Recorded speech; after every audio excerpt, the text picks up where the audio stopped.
This is it. Everybody that's anybody came through here. This is the original track sheet. Too late to practice now. I've worked harder than anybody I've ever known. It's like a crisis every second. So we got to hit him with everything we got. There's beer at the store. He's a bum with a record deal. Hey, Mama. She's been a fan of mine since she was 4. Oh, wait, that's a keeper. Please, give him a deal! You think that I'm gonna fling my ass out on the line for your drunk ass? Hell no!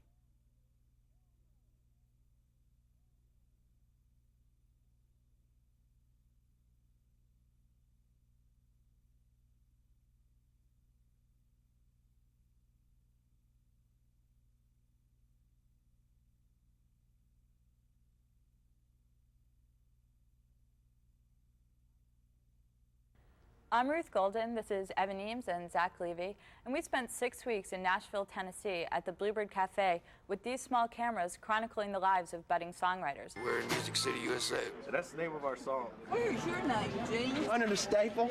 Well, after only 2 weeks of being there, it's clear to us that the road to success can be a real roller coaster ride. It just seems pretty obvious that if you are going to stay there and try and be successful, it's something you have to want more than anything in the world. Previously on Eyewitness, we've been hanging out at Amy Curlin's prestigious Bluebird Cafe in Nashville to meet country music hopefuls trying to get their first big break. We found Malcolm Holcomb, who, just on the verge of success, disappeared during a week of hard drinking. Malcolm? And Gene Cook, who struggled to get a record deal. Daddy's on the back porch, doing the daddy thing. I appreciate any gig I can get in Nashville.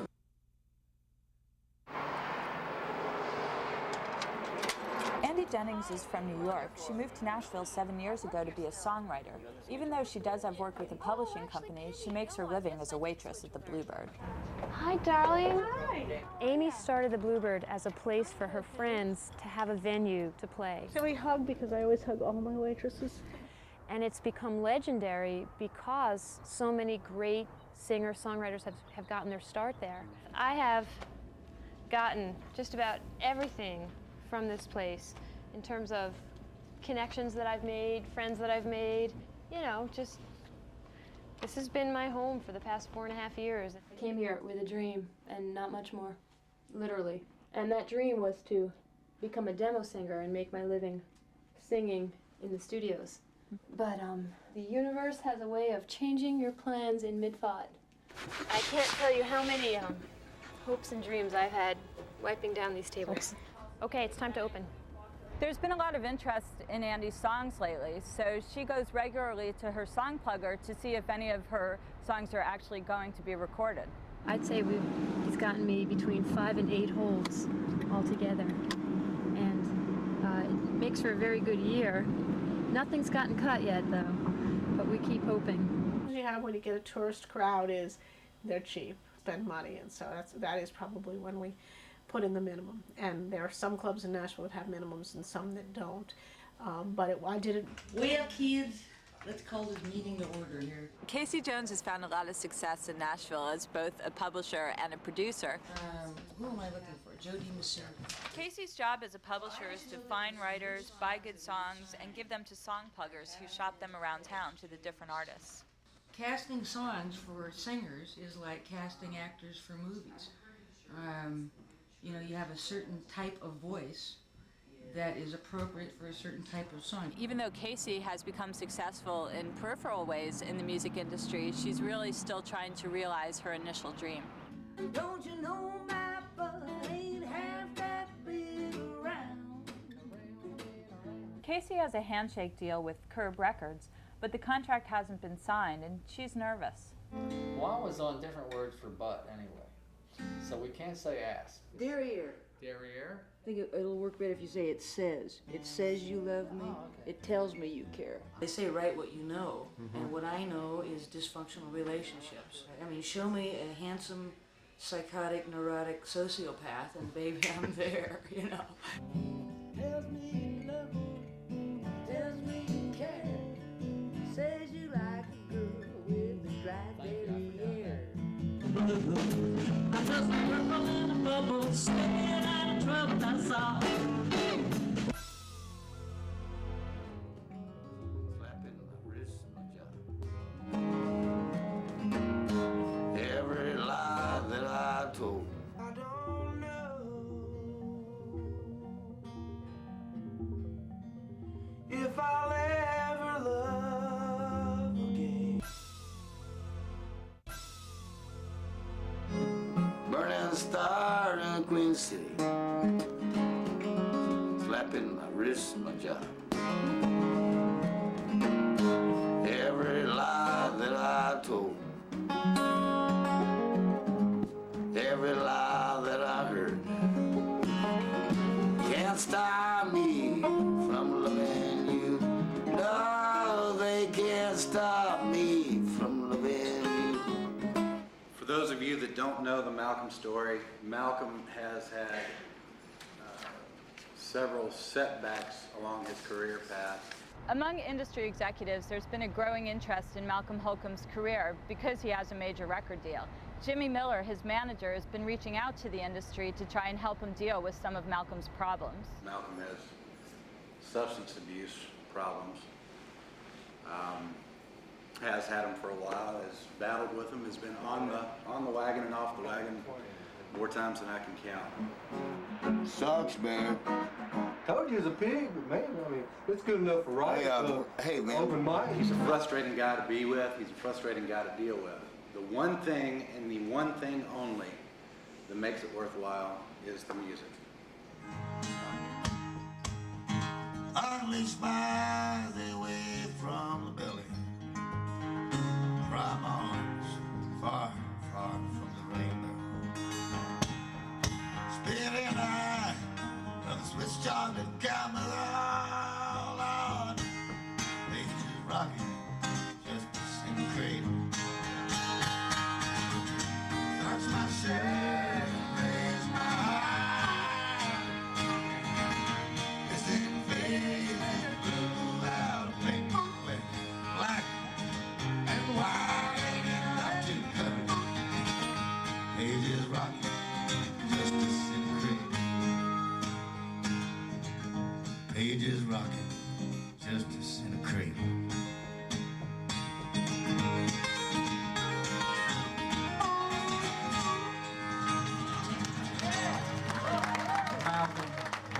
So you think that his condition is necessary to his talent? That's kind of a given. That's, well, nah, that's an interesting question. When he worked on this, and this is, as I mentioned, is a representative of like 130, 120 something songs that Don Toll recorded on him. He was stone cold sober as a judge. Later that night, Jimmy called me. Malcolm had been on a binge for a couple of days, and Jimmy had lost track of him, was getting kind of worried. Later that night, we both went over to his motel to see if he was okay.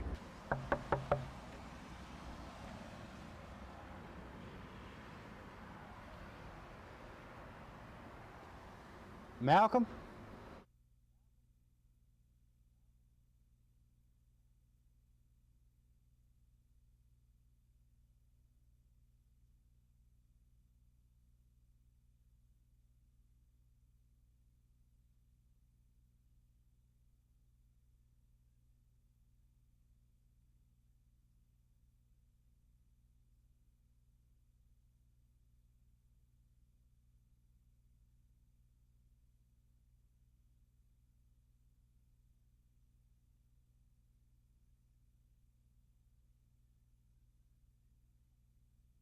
Gene came to Nashville a year ago, but no doors have really opened up for him. Tired. Why? Just,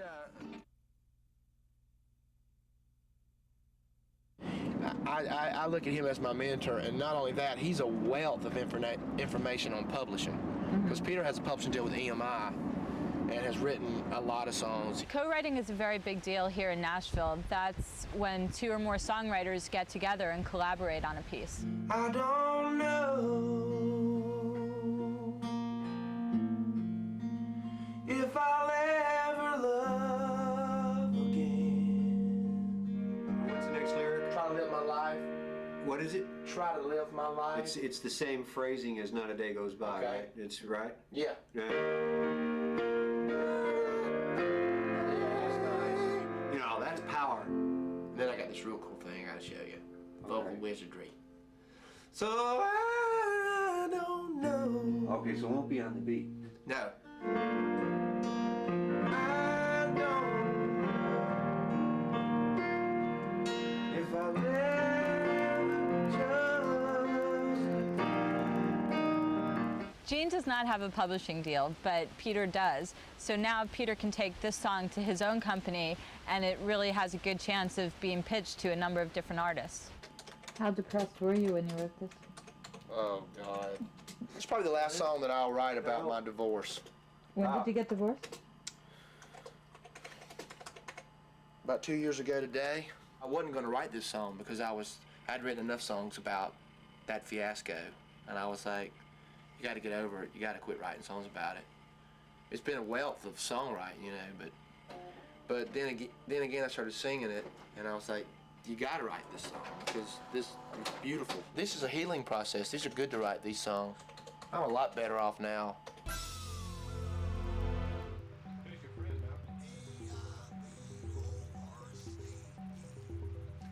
That's my fiance. Who's your fiance?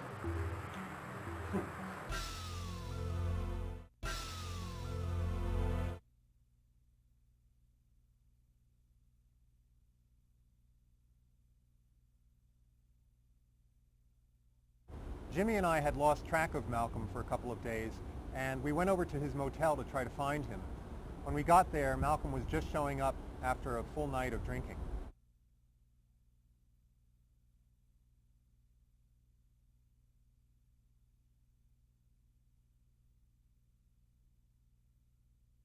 Well, don't tell me what to do. I paid out of my pocket for this room. You're in my home. All right? Can you handle that? You have a problem with that? Because I know what I'm doing.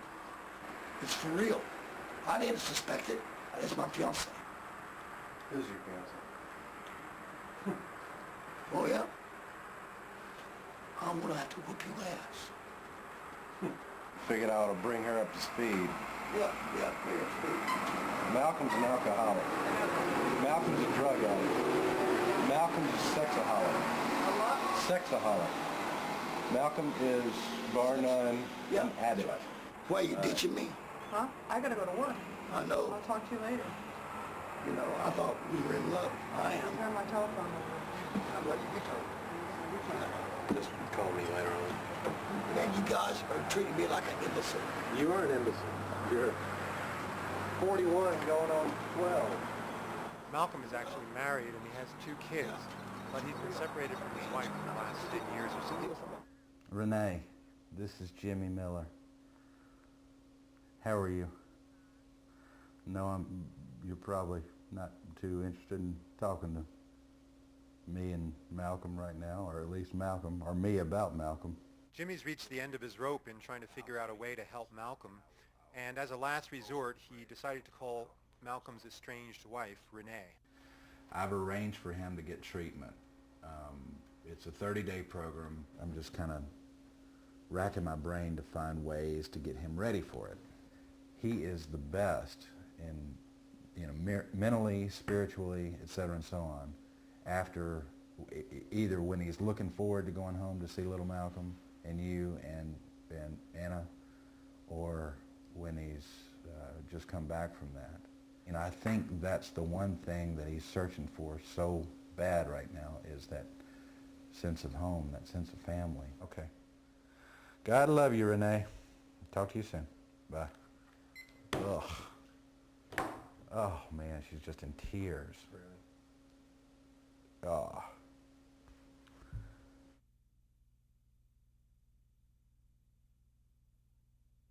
All the songs that Andy writes right now belong to Major Bob. That's her publishing company. So whatever she writes now, she turns into them. I don't like this song. I mean, I just think it's so cliche-ish. Oh, yeah, okay. I'll defer to Shannon. I don't think that's the one. I mean, I think you can come up with something stronger. You know, if they don't like this one, I'll write another one. If they don't like that one, I'll write another one. If they still don't like that one, then I'm in the wrong place. Wherever you go, no matter how far, baby, I'll be your shelter in the pouring rain. Call my name and baby, I'll be there for you. I like it though, Andy. Cool. I would want to demo like the country version. Okay. This is music business, you know, and it's like if it's coming from your heart, that's great, that's art, but are you going to make money? I'm here not only for my art, but to have a creative channel in which to make a living.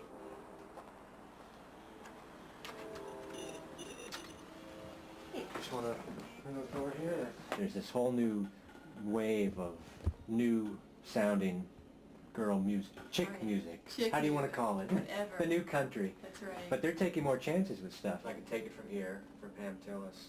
Okay. But I'd like to get to Patti Loveless. I think it's a more perfect Patti Loveless song. Really? Oh, totally, yeah. And these are all the songs that we have right now that are on hold, and the check marks are things that have already been cut this year.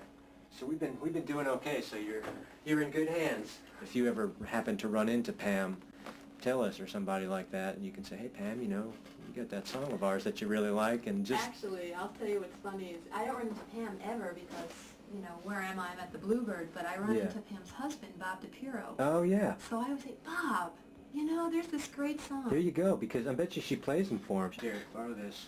Uh-oh, okay, let's see. This will Ready? decide for you. Okay, here we go. Will Pam Tillis record I Can Take It From Here? I know I'm going to get the outlook good. Oh, very good. All Look. right.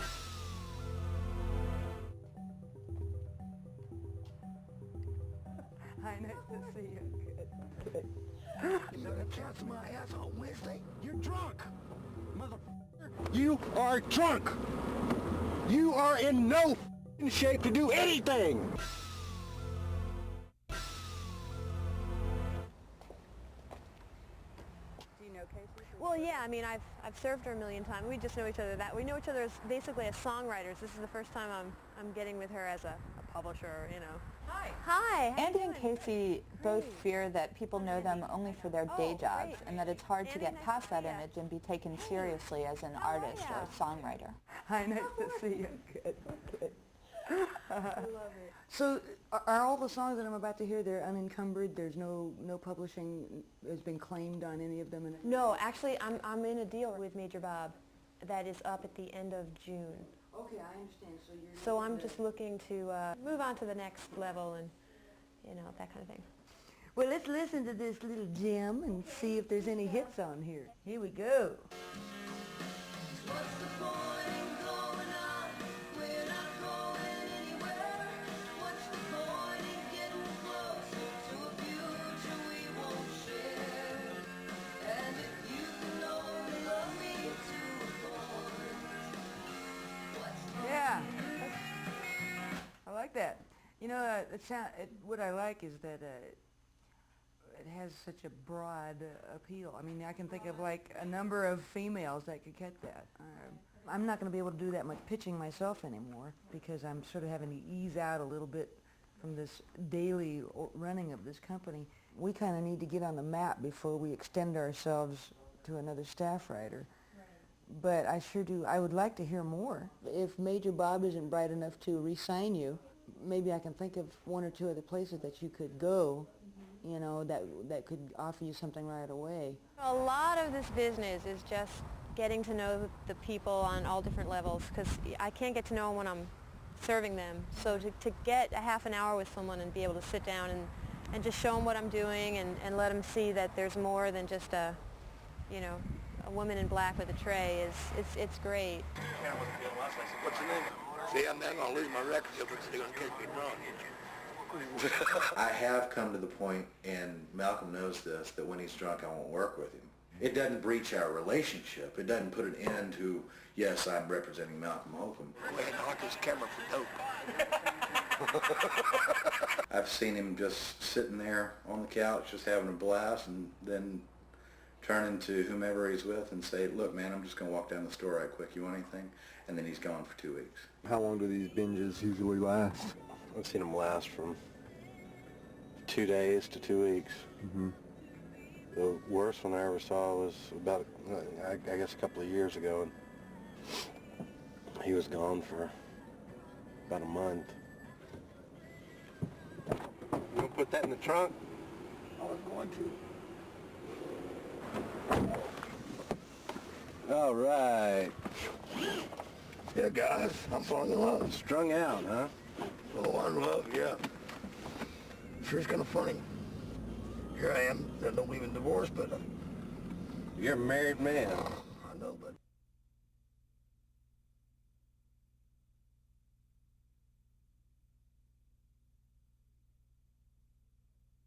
if I wasn't a tolerant son of a bitch, I would slap your ass so fucking hard and put you on a fucking buster. Oh God, I'm getting fired up, boy. I'm gonna stick you through that fucking door, brother. You disrespect me so fucking much.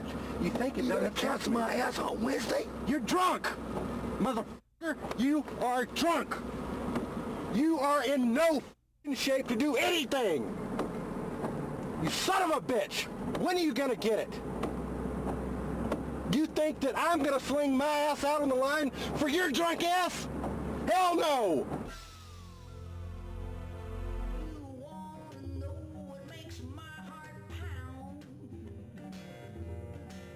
I really like a man who puts the seat back down.